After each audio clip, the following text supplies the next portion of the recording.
Hello. The never-ending story of Harold Lopez, Part 2. Remember? Harold, the alarm, running in the airport. He is very late. He runs to gate E28 and the airplane is moving away. They close the doors. Harold is too late. Continue. Harold was so unhappy. He had just missed the most important flight of his life, and there was nothing he could do about it. They had said that they would wait for him, but somehow the message didn't get to the captain. Flight AG 312 was on the runway. The captain was finishing his pre-flight checks, and it was going to take off for Miami in less than 5 minutes. Why was this the most important flight of his life? Well, Harold was going to an interview with one of the biggest engineering companies in the world, Halliburton, and he knew he was in with a chance of this job. He had passed the pre-selection interviews with flying colours, and there were only 3 other people left in the race. This was a huge opportunity to get a good job. Harold only had bad luck recently. He was made redundant twice. He lost his job in the last year. He considered this to be one of his best chances to change his luck.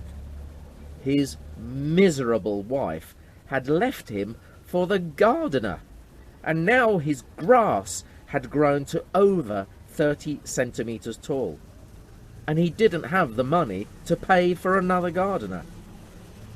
Seeing this long grass every day was a constant reminder of his lost love and his continued unemployment.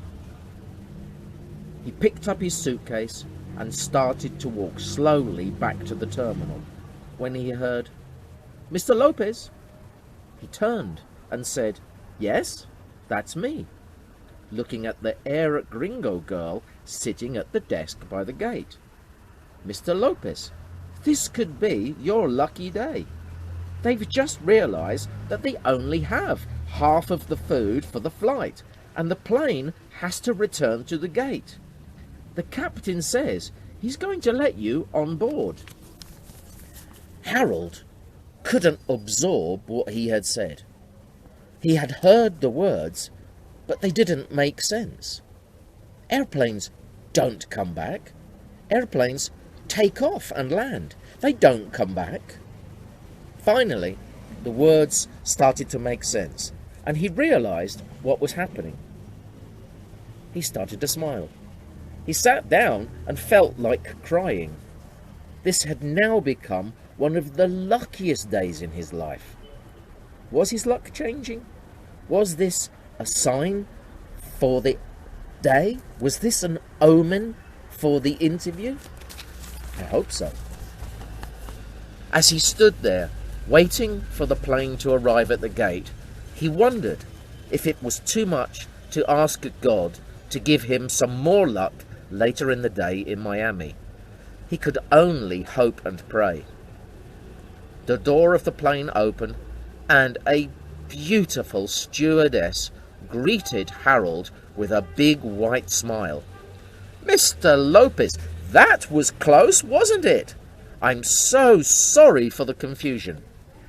The captain has told us to make you comfortable in any way we can. My name is Maria. Welcome aboard."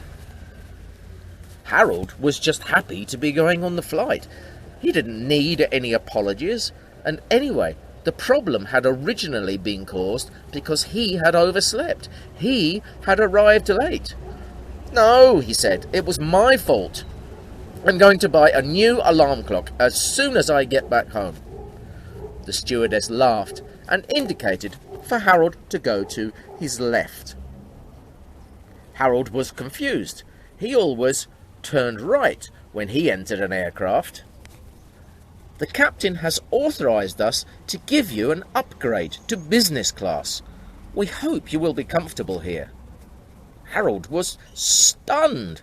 He had never flown business class in all his years of flying around the world, and he had always been envious of the large armchairs and legroom afforded to business class passengers.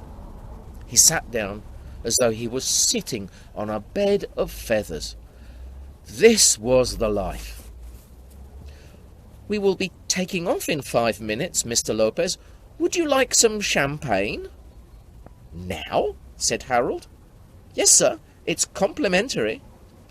Harold wasn't going to waste this opportunity to live life to the full. He sat back in his seat and said, "Well, yes, that would be lovely. Thank you."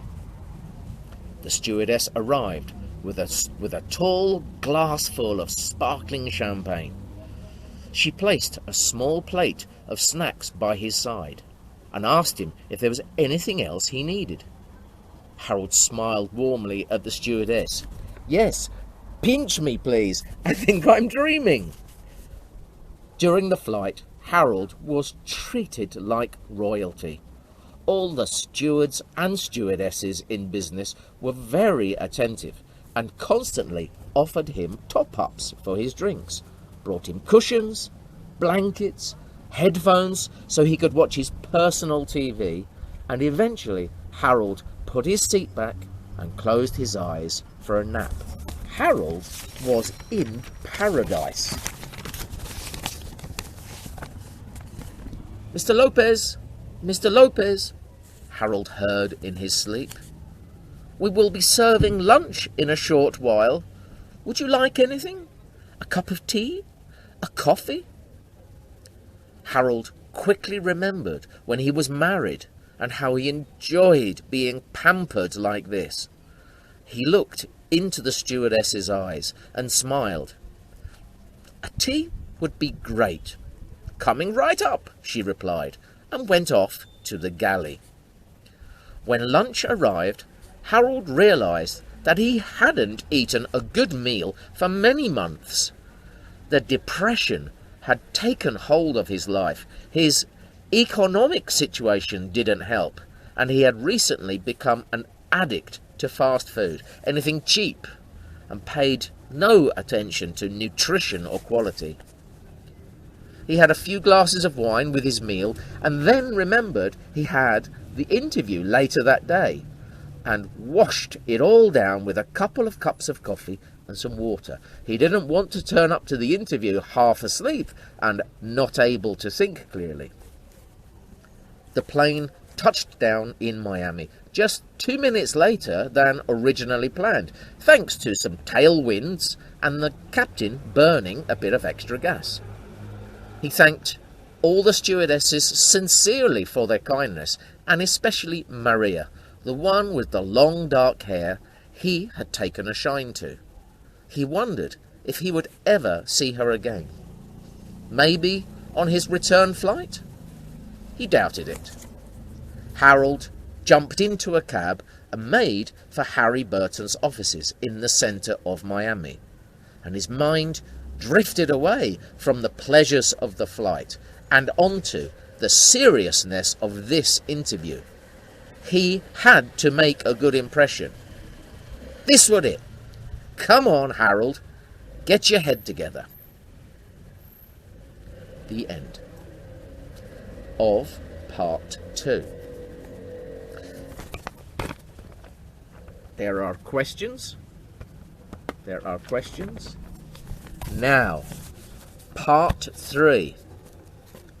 You write part 3. You write part 3 and send it to me. Like this much. 500 words, 400 words. Part 3, you.